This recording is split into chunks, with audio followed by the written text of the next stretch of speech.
In today's video, I'm going to teach you how to record overpayments and supplier refunds in Xero.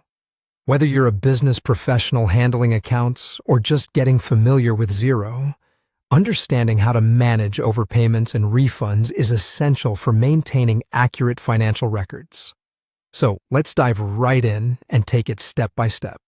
First, you'll want to start by navigating to the Xero homepage. Once you're there, you'll proceed to locate and click on your business bank account. This is an important step as you'll need to access the specific transactions involving overpayments or refunds from the correct account.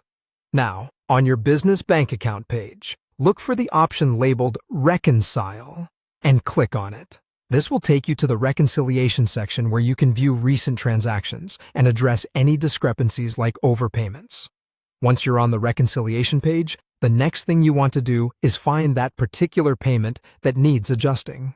Make sure to accurately identify the overpayment or refund in question to ensure the records are updated correctly. When you find this transaction, select the Add Details option. This is where you can begin to record the specific details of the overpayment or refund.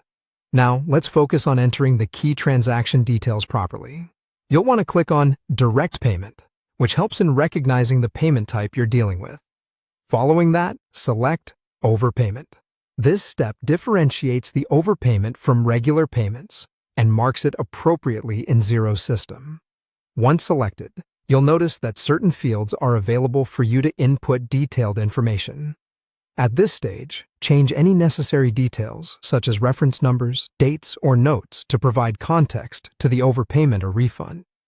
It's crucial to ensure this information is accurate and complete, as it will aid in clear accounting records and assist team members who might refer back to these transactions in the future. Having completed these entries, you're almost at the finish line. The final step would be to click on Save to ensure all the adjustments and information you've recorded are stored. Saving is a critical action that solidifies the changes within Xero, updating your financial records accordingly. And that's it. You've successfully recorded an overpayment or supplier refund in Xero. By following these steps, you can ensure that your accounting records remain precise and are comprehensively documented to reflect all transactions accurately.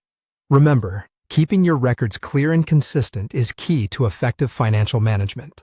Thank you for watching, and I hope this guide has been helpful.